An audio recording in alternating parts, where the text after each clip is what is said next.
¿Qué tal? Un gusto saludarlos, muy buenas tardes. Bienvenidos a Corte de Caja, un gusto que nos acompañen en este arranque de semana, Corte de Caja Político, lunes de Corte de Caja Político, y con una invitada de lujo, como siempre aquí, Niria Andrade. Un gusto, Niria, que nos acompañes. Hola, ¿qué tal, Jesús? Pues muchas gracias por invitarme de nuevo. Feliz año a todas las personas que nos siguen correcto. por ahí, y pues un gustazo estar por acá contigo de nuevo. Muchas gracias, Niria. Temas interesantes que esperamos sean de su interés el día de hoy, y como siempre, bienvenidos. Arrancamos Corte de Caja.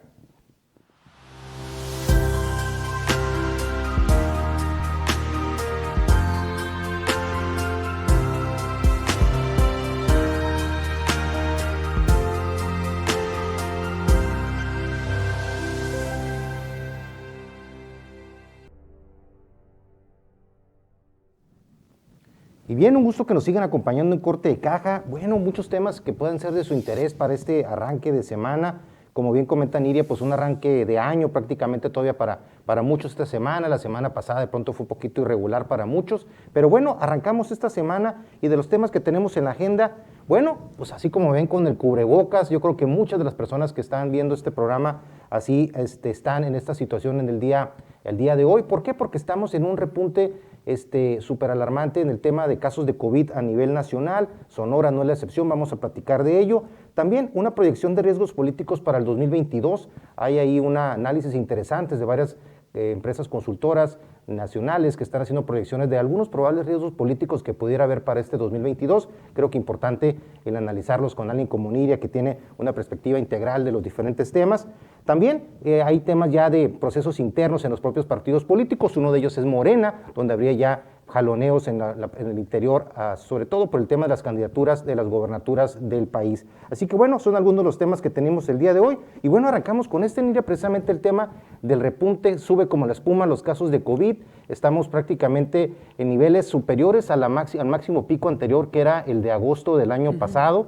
Estamos ahorita en la ola a nivel nacional y a nivel estatal en rangos prácticamente más de 30,000 a nivel nacional, algo de lo que fue prácticamente una de las cúspides más importantes del año pasado, y a nivel local casi acercándonos a los 800 casos, o sea, un tema de un repunte alarmante. Sí hay un tema ahí de avance en el tema de vacunación. Pero ¿cómo ves este tema, Niria, que yo creo que es importante? Fíjate que ya nos habían alertado, ¿no?, las autoridades en materia de salud internacional, que decían que con esta nueva variante los contagios iban a ser mucho más fuertes, mucho más rápido, ¿no? O sea, el nivel de contagio iba a avanzar muchísimo más rápido. Ya nos habían advertido que no bajáramos la guardia. De hecho, se hacen como extrañamientos, ¿no?, a nivel internacional, los diferentes países, donde se dicen, oigan, pues tienen que ponerse las pilas, no bajar la guardia porque viene esto, viene este otro, ¿no? Y yo lo que te decía antes de entrar al aire es que hay muchos temas, ¿no? Yo creo que la economía, si ustedes se fijan, en diciembre pues no se detuvo.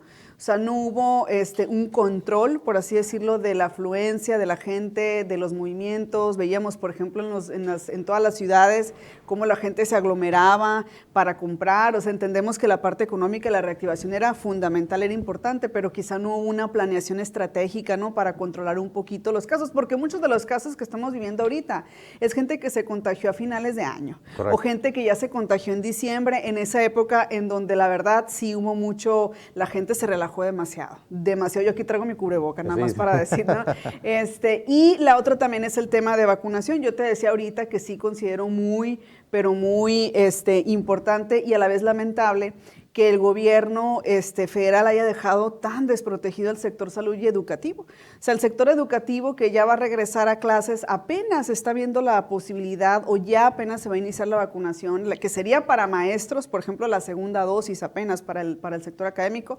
La Cancino fue la que se les aplicó en mayo del año pasado. Exacto. Entonces, yo creo, si ya se sabía de antemano que iban a regresar a clases, porque el presidente ya tiene rato diciendo, en enero vamos a regresar a clases, en enero, ¿cómo es posible que apenas se vaya a vacunar a los maestros, se les dé la protección? Yo creo que la protección se les debió de haber dado en diciembre, ¿no?, o con anterioridad, para protegerles en este momento en el que tienen que ya regresar sí o sí a las aulas, ¿no? Claro, porque ¿cuántos aquí de los que nos hacen el favor de ver Corte de Caja no tienen a un familiar o alguno de ellos directamente amigo, conocido, vecino, que trabaja en el sector educativo? Obviamente todo lo que es el sector educativo a nivel nacional es una parte importante, tanto económicamente como socialmente hablando. Entonces estamos viendo que es un sector que debiera protegerse como prioridad. Se habló incluso en algunos momentos de la prioridad del sector educativo un poquito abajito del sector de salud, que obviamente debería tener esa prioridad a nivel nacional. El regreso a clases, millones de niños que regresan a clases, y la lógica dice, bueno, ¿y por qué los maestros no están contemplados previamente para estar lo más protegidos posible, como es el tema de la vacuna? Se ha insistido mucho en el tema de que la vacuna, si bien no, de alguna otra forma no garantiza que no te dé el COVID o no garantiza a lo mejor la inmunidad total, pero sí, como hemos visto, de acuerdo a los últimos estudios, sí de alguna manera protege para los casos más graves de COVID. Entonces, sí, en ese sentido, de hecho, los pacientes, por aquí lo decían en el Hospital General, de los pacientes que tenemos, quienes han fallecido, lo que tienen en común es que no tenían la vacuna. Exacto. Entonces, la verdad, sí es importante, ¿no? Así es importante, y yo creo que sí, como coincido ahí con Iria, con este análisis que hace, de que debiera ser un sector estratégico que debiera haber tenido una mayor planeación, y eso lo vemos de alguna otra forma, cómo podría impactar tanto en su propia salud como en su medio ambiente, incluyendo los propios niños.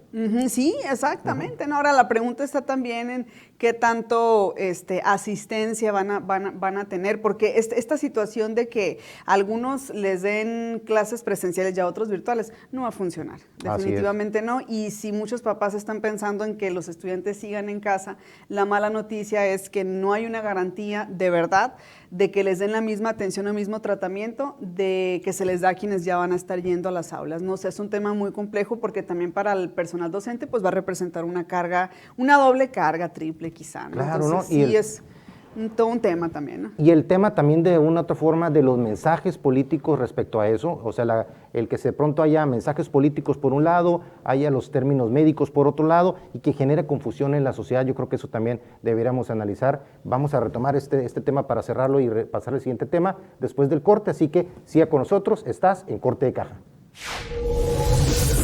Vamos a una pausa. Regresamos.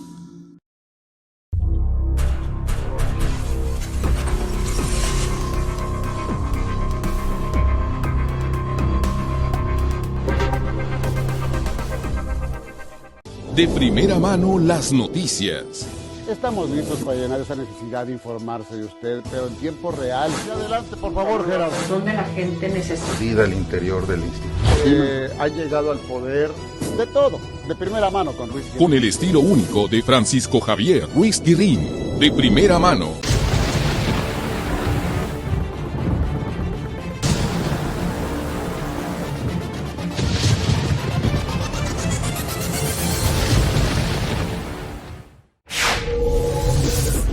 Estamos de vuelta en Corte de Caja. Y bien, regresamos aquí a Corte de Caja, un gusto que nos sigan acompañando. Como siempre, recordarles ahí de que nos hagan el favor ahí de seguir las redes sociales para poder tener interacción con todos ustedes, a través de Facebook directamente en Corte de Caja, simplemente, Instagram como Corte de Caja también, Twitter, Corte de Caja MX, y por supuesto a través de la página de internet donde pueden también tener acceso a toda la información que generamos aquí en Corte Caja TV, la imagen que se genera a través de TV de primera plana y obviamente que se difunde a través de los canales de Corte de Caja. Y bueno, Niria, continuando y cerrando el tema del COVID, yo creo que también las señales encontradas de pronto entre las autoridades. Hoy, por ejemplo, muy curioso el tema del presidente, en el sentido, no curioso obviamente la situación, que obviamente ojalá que no pase a mayores, pero cómo lo que serían los mensajes contradictorios. Por un lado, la propia jefa de gobierno de la Ciudad de México comentando de que, bueno, que si hay síntomas y todo eso no es necesario hacer a lo mejor una prueba de COVID. Y por otro lado, el presidente comentando primero que no era un tema a lo mejor de preocupación, después de haber tenido esa interacción con Tatiana Cloutier, que ya fue positiva de COVID, y luego pues comentando de que, bueno, de acuerdo a los síntomas, pues se va a tener que hacer una prueba de COVID. Esa situación obviamente que genera las señales contradictorias entre la importancia de hacerse la prueba o no hacerse la prueba, obviamente no se tiene que hacer nada más por una situación a lo mejor mínima, pero complicado el tema, ¿no? ¿Cómo ves estas señales encontradas? Sí, fíjate, de hecho andan por ahí, ya circula en redes sociales esta frase de, pues que no la hagas como AMLO, ¿no? Si tienes síntomas, aíslate, ¿no? Ajá. Porque definitivamente quienes deben de poner el ejemplo son las autoridades, primero que nada. Si están pidiendo algo, pues deben hacerlo y que ese ejemplo repercuta en el resto de la población, ¿no? Yo tuve una experiencia así cuando quise en una ocasión hacerme una prueba aquí en Hermosillo, una atención de primera, debo decirlo, ahí en los centros Anticipa, pero que cuando un médico general me manda y me dice hazte la prueba, resulta que llego con síntomas que no había necesidad realmente y al final no me la hicieron. ¿No? O sea, yo creo que a mucha gente le pasa igual, pero lo importante es no quedarte con la duda porque no somos doctores, ¿no? Luego consultamos a San Google y creemos que ahí nos va, o sea, de verdad sí tenemos que ir con el especialista y que nos diga realmente si amerita o no hacernos una prueba. Me parece muy delicado que las autoridades tomen estas declaraciones a la ligera, sobre todo si son autoridades que no son responsables del tema directamente, ¿no? Ahí yo creo que el llamado sería a la responsabilidad y a sensibilizarse más, ¿no? Porque la gente además vive en un mar de desinformación, pues también, de noticias en donde no sabe distinguir qué es lo falso, qué es lo correcto, y entonces se juntan nuestras creencias y bueno, pues ¿para qué te digo, no? Y no, Entonces, y no minimizar también, porque eso aparentemente pudiera ser una tendencia, minimizar el hecho de que Omicron de alguna otra forma sigue siendo igual de grave que la cepa original, en el sentido de que los efectos que pudiera tener en cada persona pudieran ser los más severos o pudieran ser medianos como muchas personas lo han tenido. Claro. De pronto la gente piensa, no, no es tan vamos a llamarle tan mortífera esta cepa. Sigo oliendo, no se me va el olfato. Sí, los síntomas cambian, están variando y como es una enfermedad nueva y las variantes son nuevas, se va descubriendo mucho. O sea, la comunidad científica sigue trabajando todos los días para estudiar entonces qué diferencias hay entre. Entonces no podemos tomar a la ligera ningún síntoma tampoco, ¿no? Exacto. Como una gripe por ahí del presidente, que ya se va a hacer la prueba, ¿no? Por Así fortuna. es, exactamente. Vamos a ver ahí, ojalá Sí, que bárbaro. salga bien al respecto. Y bueno, cambiando radicalmente el tema, entrando al otro tema que tenemos en la agenda del día de hoy, hablando de lo que es 2022, este año que empezamos, cerramos el año pasado, Nire, aquí contigo también lo hicimos un balance de lo que fue el 2021, lo que veíamos para este 2022, y bueno, varias casas consultoras de temas políticos a nivel nacional empiezan a hacer sus análisis de cara a este año, cuáles serían algunos riesgos que ven en el horizonte, y dentro de los riesgos que podrían vislumbrar, aquí te menciono los primeros dos para entrar en materia. Uno de ellos tendría que ver que el presidente pudiera recrudecer su política de polarización en temas prioritarios para su agenda de gobierno en función de los temas políticos para este año. Ese sería uno. Y otro, el tema de agudizar los embates al Instituto Nacional Electoral. Ya se habló de una iniciativa de reforma y aquí son dos temas claves, el tema de polarización política y el tema de un embate, en este caso, al INE.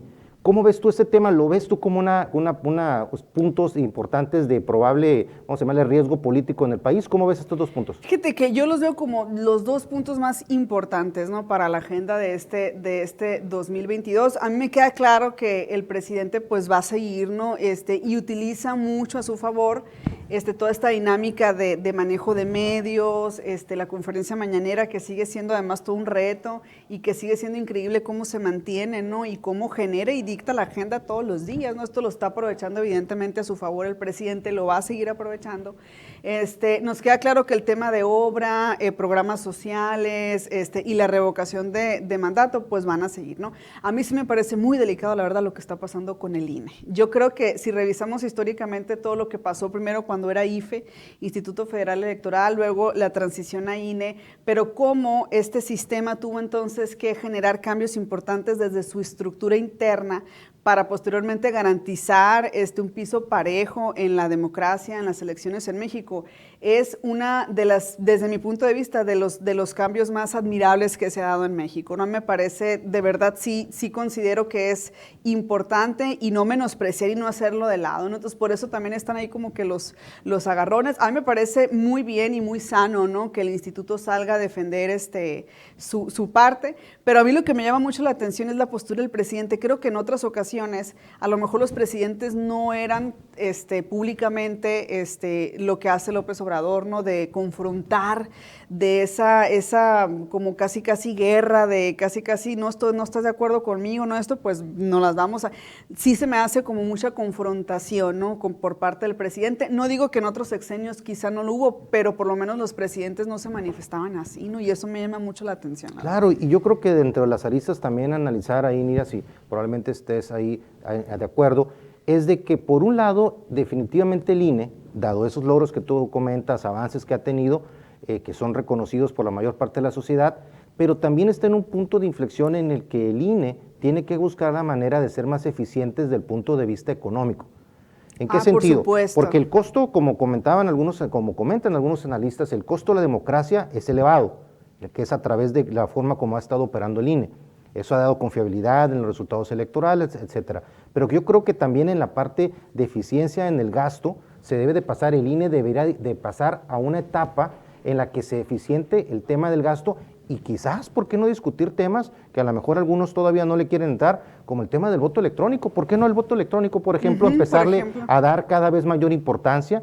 Creo que una vertiente tiene que ir por ese lado, creo que el INE le falta por ese lado, o sea, reconociendo también los pros y contras de cada una de las posturas, creo que el INE en esa parte le falta quizás un poquito más ¿cómo se llama?, de ser propositivo en la materia.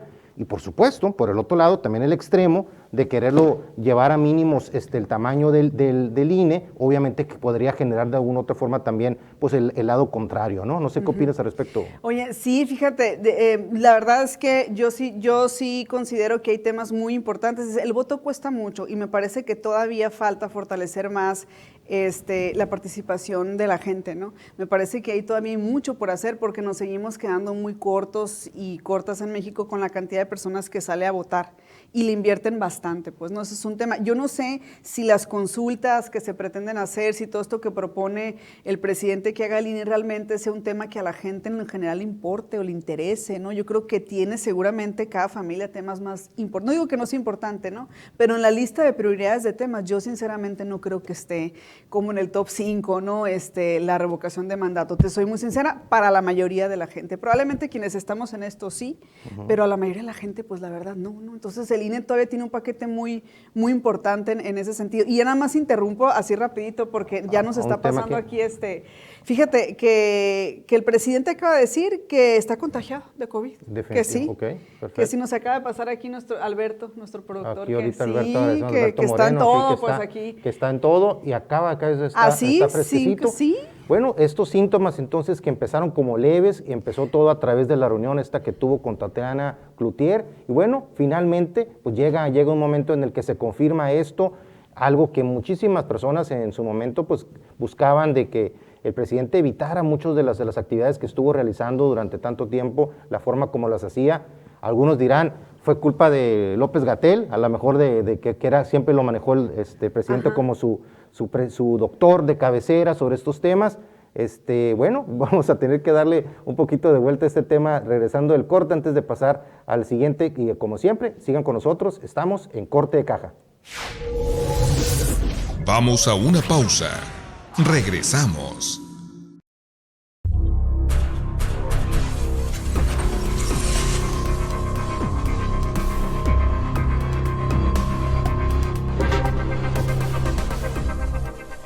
Los tiempos cambiaron, los medios también.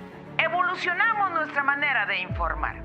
Tomamos lo que es nuestro y trabajamos día a día para ejercer la libertad que merecemos, donde cada paso nos acerca más, cada grito nos hace presentes. En la lucha por salir adelante, por expresarnos, por reclamar el lugar que nos corresponde. Jugamos limpio, haciendo las cosas con el corazón, pero con todo el coraje. Todos los días. Lo digital nos reivindica, el periodismo nos dignifica.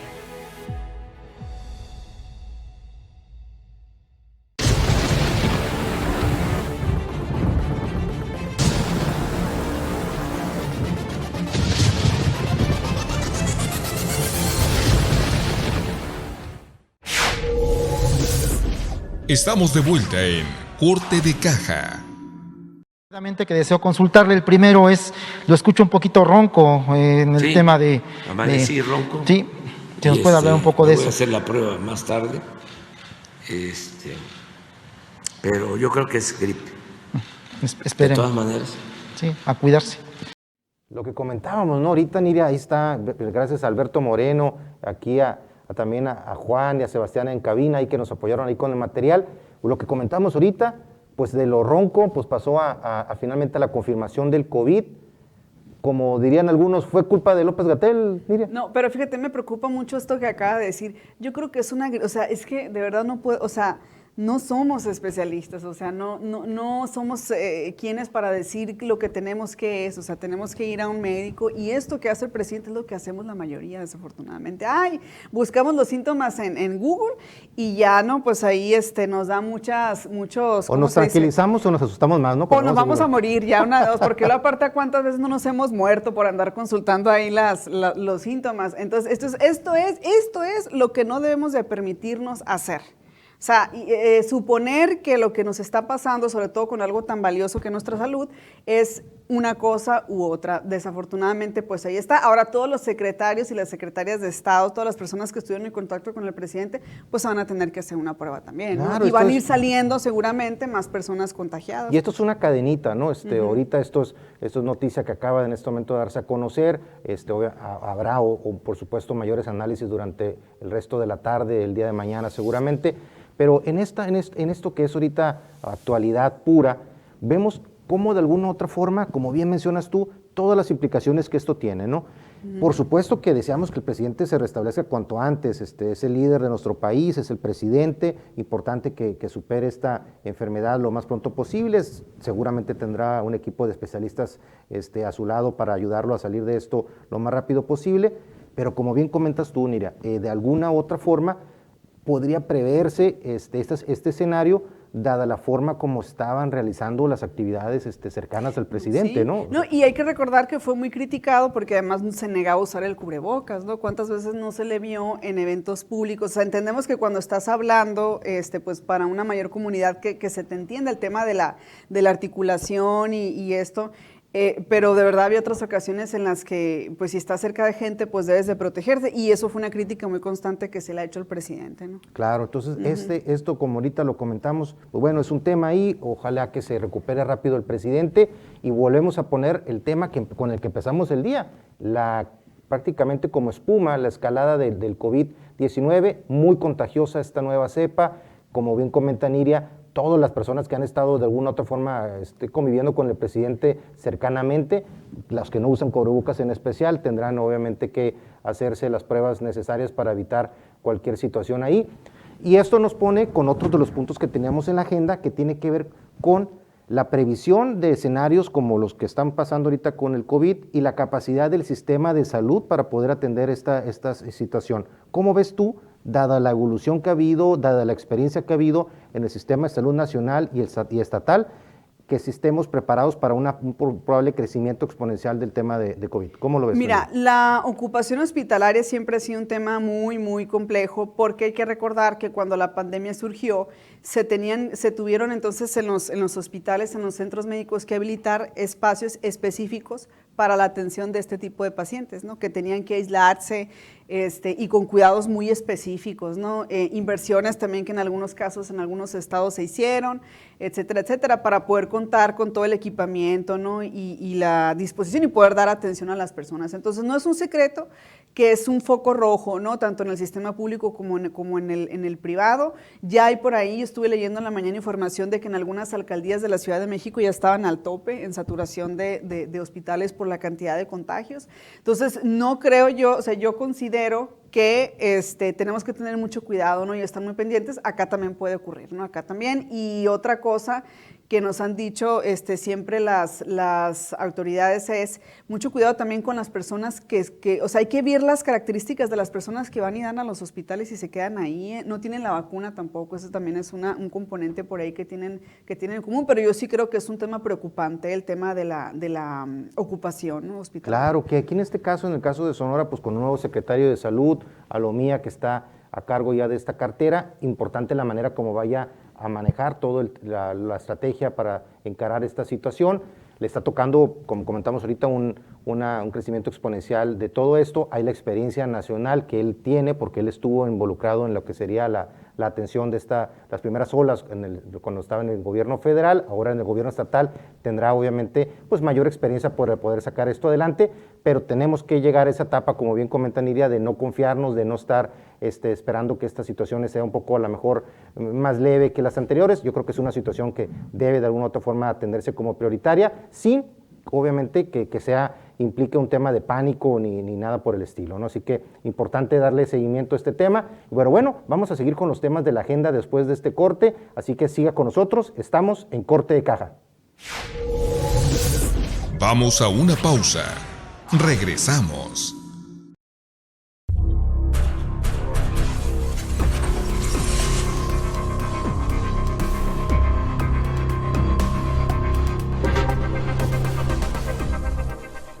De primera mano las noticias. Estamos listos para llenar esa necesidad de informarse de usted, pero en tiempo real. Y adelante, por favor, Gerardo. Donde la gente necesita. Vida al interior del instituto. Ha llegado al poder de todo, de primera mano con Ruiz Guirrín. Con el estilo único de Francisco Javier Ruiz Guirrín. De primera mano.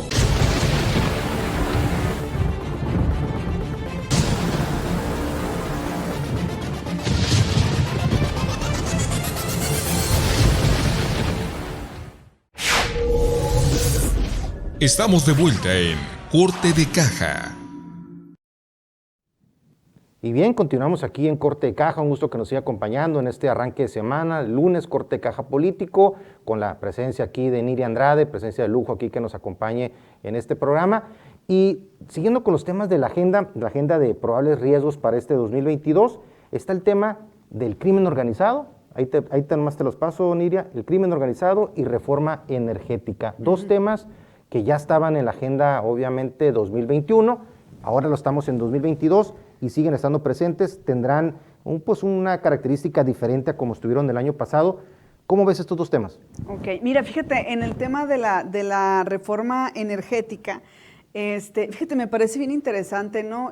Sigue el tema de la discusión, sigue el análisis de la propuesta y fíjate, sigue también esta lluvia de mensajes y sobre todo creo que esta expectativa, sobre todo en un estado como el nuestro, de qué va a pasar con nuestros residuos, ¿no? O sea, si realmente nos va a favorecer o nos va a perjudicar. La verdad es que ya hay expertos y nada más para compartir unos datos que comentan que así tal cual como se está proponiendo, afectaría primero que nada nuestros residuos, ¿no? Y esto sería catastrófico para el estado de Sonora, en donde tenemos climas tan extremos y donde además, fíjate, ahorita hace unos momentos, y de verdad se los juro, me llaman de Agua Prieta, me llamó una organización, un grupo de personas que han estado pugnando en la frontera por una modificación en el tema de las tarifas, ¿no? Porque allá es lo contrario, acá en verano nos llegan recibos muy altos, pero allá por las temperaturas tan frías en invierno, ellos pues ahorita es cuando los recibos la están sufriendo bastante, ¿no? Claro. Entonces me hablan y me dicen, miren, necesitamos un espacio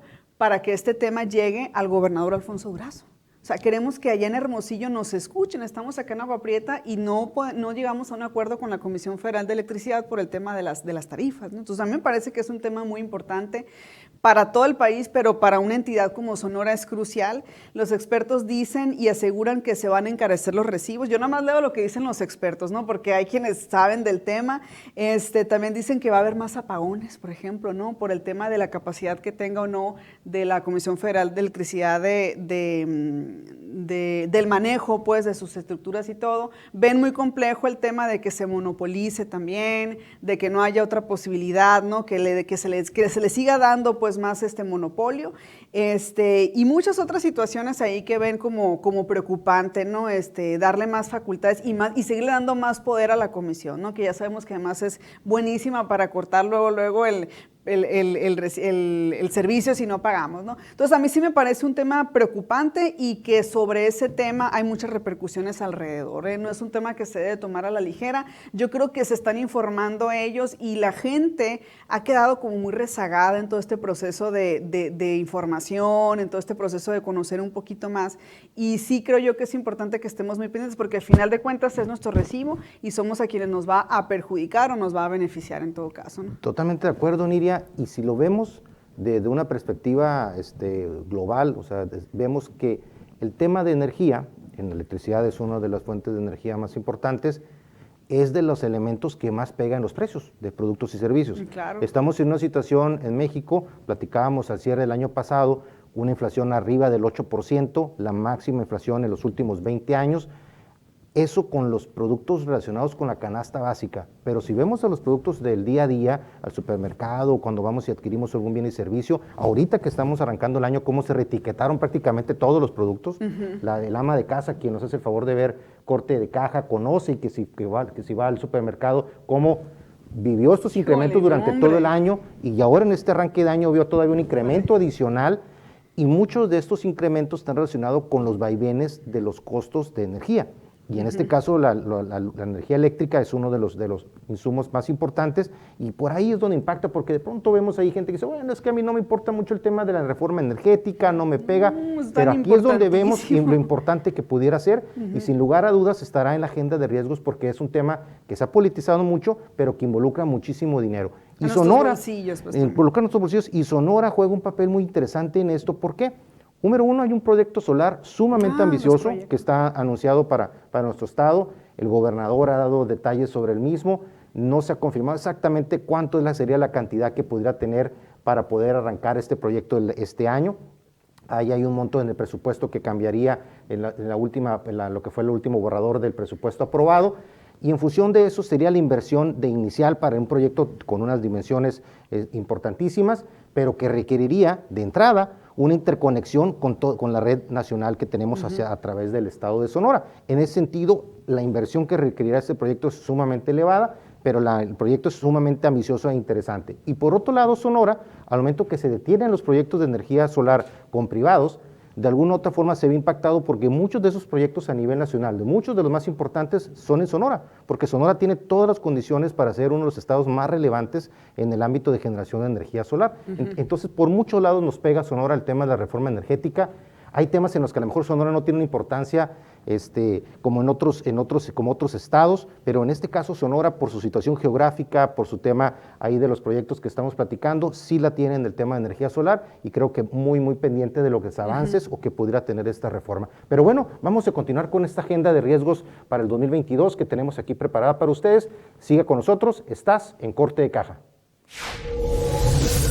Vamos a una pausa. Regresamos.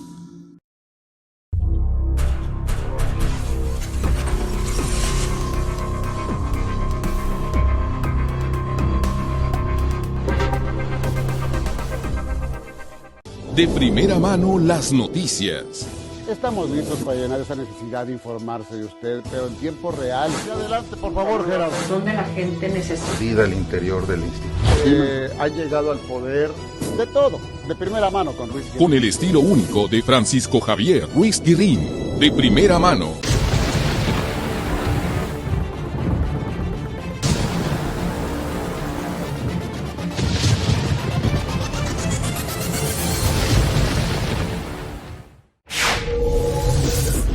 Estamos de vuelta en Corte de Caja. Y bueno, continuamos aquí en Corte de Caja, un gusto que nos sigan acompañando en este lunes, arranque de semana de Corte de Caja, en esta segunda semana ya de enero, ya el tiempo se nos viene rápido, se nos viene encima, cuando menos pensemos ya vamos a estar con los tamales, Niria. Otra vez. Otra vez, y agarramos otra vez vuelo desafortunadamente. Bueno, de hecho aquí me ayuda hasta el cubrebocas aquí para los kilitos de más que agarró uno en estos días. Nos ayuda bastante. No, Niria, siempre se ve espectacular. Pero bueno, regresando a los temas de la agenda, el tema de inseguridad, lo que es el crimen organizado, sigue pegando fuertemente. Cuando hacíamos el balance de lo bueno, lo malo y decíamos lo feo, decíamos del tema de la inseguridad, sigue altísimo el tema de los índices de inseguridad en nuestro país. Aquí lo mencionaba ahorita tras bambalinas Alberto Moreno, el tema del derecho de piso en muchas comunidades, en muchos negocios que ya tienen esta situación. Sonora no es la excepción, como en todo el resto del país. ¿Cómo ves este tema como un foco de alerta, un foco rojo en el panorama para este 2022? Ese es uno de los motivos principales por los cuales se genera el desplazamiento, ¿no? Muchas comunidades se van quedando solas y mucha gente huye de ciertas poblaciones y se va a otros sitios con el propósito de iniciar una nueva vida por el tema del cobro de piso, ¿no? Anteriormente conocíamos, era muy sonado el caso de Chihuahua, en donde mucha gente vino a dar acá a Sonora, Hermosillo, a otros lugares, porque venían huyendo de esas situaciones, ¿no? Pero desafortunadamente ya lo vemos como algo que se ha estado generalizando, ¿no? El tipo de violencia, la manera en la que el crimen organizado recluta y obliga a las personas entonces a estar, ¿no? Es impresionante, ¿no? Y con el tema también de los homicidios, nada más para que no se me pase ese dato, ¿no? Estamos a 10 de enero y parece ser ya Ciudad Obregón, o sea, Cajeme, ya tiene casi 20 homicidios en lo que va del arranque apenas de este mes, de este año. Entonces el tema se ve muy difícil también. Hay un reconocimiento, eso sí, por parte de la autoridad federal, donde dice el presidente, sí, me preocupa el tema de la violencia, los homicidios en tales estados como Sonora, puso ejemplo Sonora, pues nos preocupan y nos deben de ocupar para hacer algo al respecto, ¿no? Entonces la verdad es que es una estructura, es todo un tema lleva al otro. Es algo muy complejo y desafortunadamente es muy difícil de erradicar, no se va a poder de la noche a la mañana. Cuando los gobiernos no están en el poder, sienten que tienen toda la fórmula para erradicar el tema y hablan mucho de la prevención y hablan mucho de más oportunidades para jóvenes, etcétera, etcétera, cómo poder pues hacer que los jóvenes no se liguen desde edades muy tempranas a toda esta delincuencia, pero cuando ya se está ahí es muy difícil, fíjate, y tenemos este tema de que la delincuencia no para y no disminuye, por el contrario, va en aumento, ¿no? Esa es la realidad, no se ha podido parar. Y es una deuda que tienen los gobiernos de México, ¿no? Con la población. Por supuesto. Y en el caso específico de Sonora, Niria, yo creo que también ahí estamos en una coyuntura de cambio de gobierno, un gobierno estatal que ya superó la frontera de los 100 días, y ya los municipios también. Yo creo que va a ser un tema importante ahí para la otra intervención aquí con Niria de platicar al respecto. Ya desde un corte, pues prácticamente va a ser a los 120 días. Yo creo que vamos a poder hacer este corte. Y en este caso, la autoridad estatal, una nueva autoridad estatal, la fiscal es la misma que estaba en la sección anterior, se le da una nueva oportunidad de sacar adelante los temas de la fiscalía, la secretaria de Seguridad Pública, pues política de carrera, sin experiencia en el área de seguridad pública, pero pues, con una coyuntura que se facilitaría la comunicación con la fiscal y con el nuevo gobierno estatal, tener un enlace directo hacia la federación.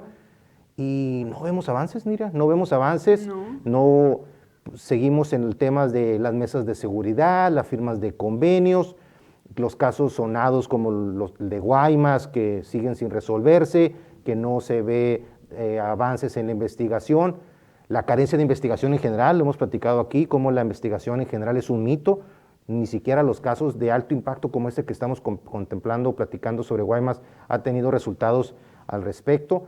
Pues, ¿qué puede esperar la gente común? Como comentabas ahorita en el caso de Obregón y otros municipios, los municipios de la sierra, de la frontera, ni se diga, lo que viven día a día. Tema del secuestro, por ejemplo, algo que lo veíamos de pronto muy lejano, lo veíamos como en otros estados, problemas que ya no estaban en Sonora y que ahora ya están aquí. Complicado, yo creo que este escenario, tanto a nivel nacional como estatal, y yo creo que es una de las áreas en las que quizás el gobernador Alfonso Durazo tendrá pues un mayor énfasis en dar avances importantes a lo que son sus encargados del área de seguridad. Yo creo que ahí esa dupla fiscalía, seguridad pública, yo creo que tiene mucho por hacer este año para realmente demostrar que va a estar haciendo un cambio respecto a lo que sería la estrategia anterior, ¿no? Sí, y siempre se hace énfasis en que tienen que hacer algo las autoridades, porque mira, no es un secreto, Jesús, y la gente lo sabe.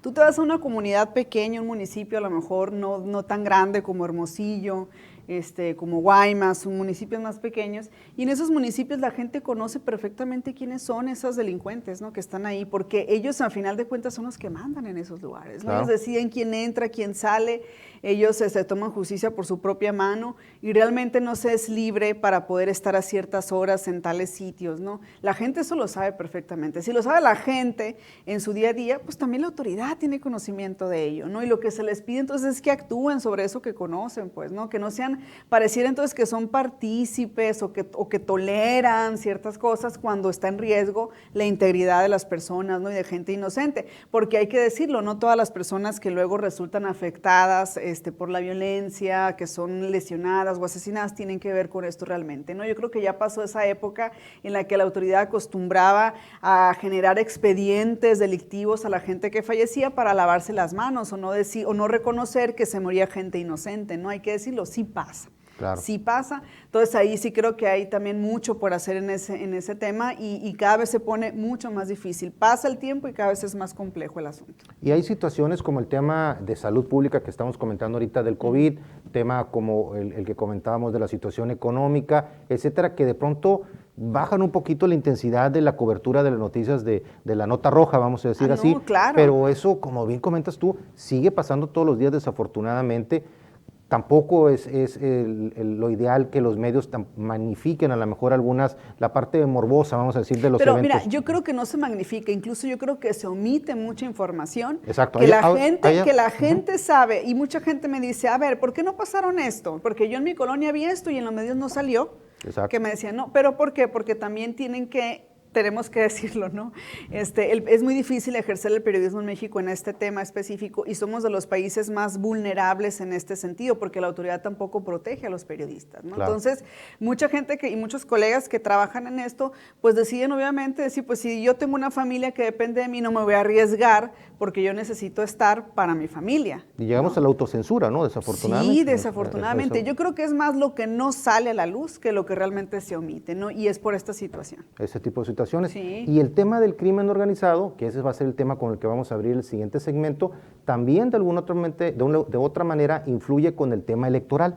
El papel que juegan, cómo influyen en los procesos electorales, ese es uno de los temas que está también en la agenda de riesgos para este 2022 y con eso abrimos el siguiente segmento. Así que siga con nosotros, estás en Corte de Caja.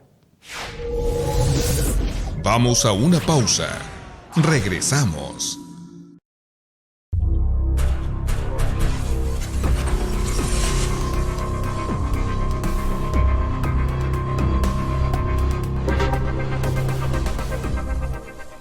De primera mano las noticias.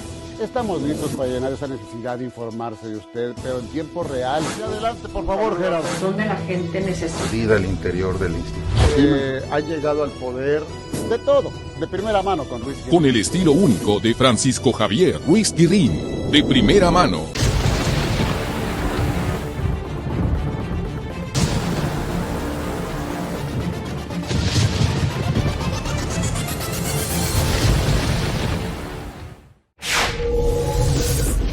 Estamos de vuelta en Corte de Caja. Y bien, continuamos aquí en Corte de Caja, un gusto que nos sigan acompañando, temas que esperemos sean de su interés, como siempre un gusto escuchar ahí sus comentarios, sus propuestas, sus quejas también ahí a través de las diferentes redes sociales de Corte de Caja, que ahí están viendo en pantalla, Facebook, Instagram, Twitter, en todas ellas siempre importante conocer su opinión. Y tomando los temas que comentamos ahorita, importante aquí que lo estamos platicando con Iria, el tema de la inseguridad en general, también cómo está relacionado con el tema de los partidos políticos y por lo mismo es un punto en la agenda de riesgos para este 2022 en, obviamente, la coyuntura que tenemos de las elecciones a gobernaturas que hay en este año en juego. El año pasado fue una experiencia en la que se habló mucho de la participación de grupos delictivos influyendo en los procesos electorales. Este año no tendría por qué ser la excepción y creo que eso preocupa y es en todos los sentidos por el proceso en sí y también por la influencia que cada vez más importante tendrá el crimen organizado en los temas políticos. ¿Cómo ves este tema, Neria? Fíjate, el año pasado se habló mucho y se le cuestionaba incluso al presidente sobre esa necesidad o sobre qué tanto el gobierno pues iba a cuidar o brindar protección o seguridad a las candidatos y a los candidatos, ¿no? Porque ya hablamos en la intervención pasada que me tocó acompañarte de cómo acá en Sonora pues vivimos experiencias muy desafortunadas, el asesinato, por ejemplo, allá en Cajeme de Abel Murrieta, de Movimiento Ciudadano, que estaba contendiendo por la alcaldía, y otros que también decían que les habían amenazado, ciertas circunstancias ahí difíciles, complicadas, ¿no? Entonces, yo creo que hacen falta protocolos probablemente, quizá me parece que lo primero que se tendría que hacer es revisar muy bien los antecedentes, esto para una mayor protección de esas personas que buscan contender por algún puesto de elección popular. Primero que nada, ¿no? Yo sé que hay filtros y yo sé que el INE lo tiene muy claro, pero me parece que debe de revisar con lupa, porque ya tuvimos acá un caso de no recuerdo qué municipio, ahorita me voy a acordar, una persona que había ganado una alcaldía y resulta que tenía antecedentes antecedentes penales en Estados Unidos. El de Vacuum, ¿no? Caso ¿no? Vacuum, así es. Entonces, y no estoy diciendo que pase con todos los políticos o quienes están ahorita en un puesto de elección popular, pero también ayuda a garantizar, pues como una limpieza, por así decirlo, ¿no? Garantizar. Entonces, a mí me parece que lo primero es generar un filtro así, pero bien con lupa. O sea, a mí me parece todavía como cómo no se detectó por ahí que había antecedentes de esta persona que había falsificado nombre y todo esto, ¿no? Y por otro lado, pues atender también el tema, porque decía el presidente, bueno, la seguridad se le va a dar a quienes pidan, ¿no? Pero a mí me parece que en este ánimo de que las elecciones sean 100% blancas, que no haya saldo rojo, yo creo que debería de ser una preocupación inmediata, ¿no? De decir, te lo pongo como prioridad y me pidas o no me pidas, voy a generar un protocolo para garantizar que tu gente, que tú, que esas personas que están en las campañas, pues no tengan ningún problema en ese sentido, ¿no? Yo creo que serían dos temas, para mi punto de vista, importantes que se pudieran retomar y que para mí quedó pendiente, ¿no? De la experiencia del año pasado, que fue desastrosa, la verdad, en ese sentido. Claro, y como por ejemplo en el estado de Sonora, 72 municipios, muchos de ellos alejados del centro del estado, en la sierra, en lo que sin lugar a dudas los grupos delincuenciales de alguna u otra forma promueven a sus cartas, apoyan a sus cartas, o quizás si no es una de sus cartas, pero de pronto llega el proceso en el que se sientan con ellos y decirle, oye, pues aquí las cosas van a ser así, te guste o no te guste. Un tema complicado porque eso de alguna u otra forma lo veíamos antes como lejano en estados ahí del centro de la República, Michoacán, otros estados lo veíamos un poquito lejano esta situación de la intervención o la probable cooptación de los grupos delincuenciales hacia los candidatos de los diferentes partidos políticos, de todos, porque aquí todos los partidos políticos de alguna u otra forma salen perjudicados con esta situación, y que es algo que ya también no, lo vemos que ya no es exclusivo de esos estados de la República, es algo que ya trascendió mucho el año pasado, algunas denuncias que desafortunadamente muchas de ellas no llegan a las últimas instancias judiciales para que realmente hubiera una mayor investigación, aunque sabemos que no hay investigación. O sea, o muy lento, o muy lento, lenta, ¿no? Proceso de investigación. Y en ese sentido creo que sí coincidimos que en la agenda de riesgos para este 2022 estaría esa parte de no poder coartar lo que sería la participación de los grupos delincuenciales en los procesos electorales. Preocupantes, sin lugar a dudas. Sí, ¿no? Muy preocupante, ¿no? Y que esto después repercute también en la gente, ¿no? Porque la gente luego pues además no cree también, o sea, siente que es parte de lo mismo, que crimen y política o gobierno pues se mezcla y no sabes distinguir, entonces ahí sí la gente dice, bueno, pues ¿para qué voto? No, si es más de lo mismo también, o sea, repercute básicamente en el ánimo y en la intención del voto, ¿no? De la gente. Por supuesto, y un año que como siempre hay elecciones, va a haber mucho que decir al respecto, y mucho precisamente de esto involucra a los jaloneos internos en los grupos, pues los partidos políticos. El partido dominante ahorita electoralmente a nivel nacional es Morena, están los jaloneos a todo lo que da por las candidaturas. Este es el tema con el que vamos a regresar después de este corte. Siga con nosotros, estás en Corte de Caja. Vamos a una pausa. Regresamos.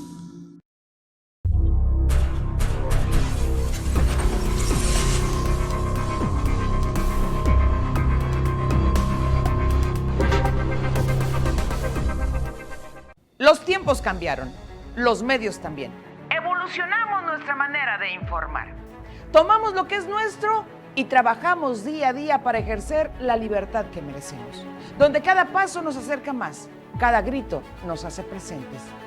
En la lucha por salir adelante, por expresarnos, por reclamar el lugar que nos corresponde.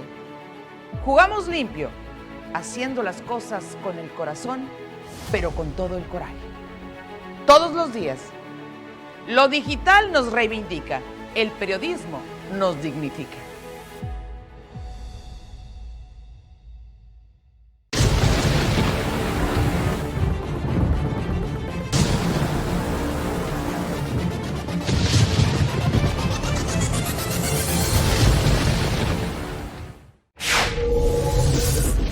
Estamos de vuelta en Corte de Caja. Y bueno, continuamos aquí en Corte de Caja, acercándonos ya a lo que es el cierre del programa, que se nos va como agua, rapidísimo, ¿verdad, Nidia? Sí, no nos alcanza, ya nos van a dar 2 horas, dijeron. Ya dice Alberto que nos van a dar 2 horas de plano. Bueno, y cerrando con el tema, ligándolo del tema de inseguridad, con el tema de partidos políticos, y bueno, obviamente siendo un partido dominante electoralmente, Morena, empiezan los jaloneos por la candidatura, porque así como en su momento fue el PRI, en algunos estados fue en su momento el PAN, que era imbatible en muchos sentidos, pues el partido dominante es Morena y por ello genera una lucha interna fuertísima por tener las candidaturas. ¿Cómo ves esta lucha interna por tener las candidaturas, en el caso específico de las gobernaturas en juego? Oye, fíjate que a mí me parece interesante cómo ha cambiado esta manera de hacer política y de asumir que estás en el poder. Hace mucho tiempo, y yo era de las personas, ¿no?, que criticaba mucho, bueno, y me parece, ¿no?, que además puede ser criticable hasta cierto punto cómo se manejaba esta institucionalidad del PRI en el poder, ¿no? O sea, nadie decía nada, ¿no? Unos soldaditos, había quienes tomaban las decisiones y todas las personas que militaban en el partido obedecían y nadie chistaba, pero absolutamente para nada. Durante décadas nos acostumbramos a esa manera de que se hiciera política, ¿no? Incluso, ya sabe, con el dedazo, y no se cuestionaba si el presidente decía tal sigue y tal va a ser el candidato, así era. Y nadie decía absolutamente nada, ¿no? Entonces ahora nos llama la atención esta nueva manera en la que, por ejemplo, Morena, que está en el poder, que es mayoría, y que ya sabemos entonces cómo arrasó desde las elecciones anteriores, está haciendo política. O sea, por un lado me parece bien interesante cómo las mujeres que están en la política pues están muy preocupadas porque todo ese terreno que han ido ganando pues no se vaya a perder, ¿no? Que realmente el piso sea parejo, que si les van a garantizar esta paridad, que no sean puestos que sean de menor importancia, por ejemplo, garantizar que también sea tan importantes como fuese o como sería para los hombres en este caso, y muchas otras situaciones, ¿no? Pero sí está también para reflexionar esto, ¿no? Mucha gente va a decir, ay, ahí están agarrados del chongo, porque pues sí están en el poder, se están peleando por todos, pero es que no siempre fue así, o por lo menos no públicamente, ¿no? Porque a lo mejor en el PRI se chongaban de la puerta para adentro, ¿no? Pero públicamente siempre pues fueron muy institucionales, ¿no? Y en el PAN sí fueron así como aguerridones también, en su momento sí también eran de los que de pronto los grupos, y se vio también las desbandadas, ¿no? O sea, cuando no están de acuerdo, ¿qué hacen? Pues saltan y se van a otro partido, ¿no? Y todos están saltando a Morena porque dicen, pues de ahí me voy a agarrar, como ahora hay más oportunidad ahí, ¿no? Exactamente. Entonces, está interesante, la verdad, no es un tema menor, me parece un análisis bien rico ¿no? Porque sí ha cambiado bastante. Sí, ya no está, como ahí estamos viendo algunos de ahí de las proyecciones de los presidenciables en el 2024, porque la carrera por la silla presidencial ya inició. El tema de poner ya en la palestra a Luis Donaldo Colosio, por ejemplo, el ponerlo a un enfrentamiento con algunos de los candidatos, de otros precandidatos de otros partidos. El PRI ya no está de moda, como bien comentas tú, no, ahora es Morena, entonces la pugna interna por las candidaturas en Morena está todo lo que da. Curiosamente, Nidia, como bien comentas ahorita, si vemos declaraciones de algunos de los, vamos a decir, de los dirigentes estatales que están a lo mejor ahorita descontentos con los que se están perfilando para las candidaturas por Morena a los niveles estatales donde van a ser las elecciones, les quitamos ahí, si pusiéramos ahí el que lo firma un dirigente del PRI, yo creo que es lo que escuchábamos hace unos años, o sea, son las mismas declaraciones de inconformidad, que la cúpula centralista, que no se están respetando lo que serían los intereses de la militancia. Ahora todo eso, que anteriormente era del PRI, ahora son declaraciones internas de Morena en muchos de estos estados. El PAN, como en su momento hemos criticado, el PAN agarró la escuela del PRI y se disciplinaban todos, dejó de ser aquel partido en el que los procesos internos eran importantes, lo hemos platicado aquí como son de las asignaturas pendientes de los partidos que tienen que retomar su visión original, algunos de ellos, como en el caso de PAN, que tenía esa parte que se le reconocía de los procesos internos como los llevaba a cabo.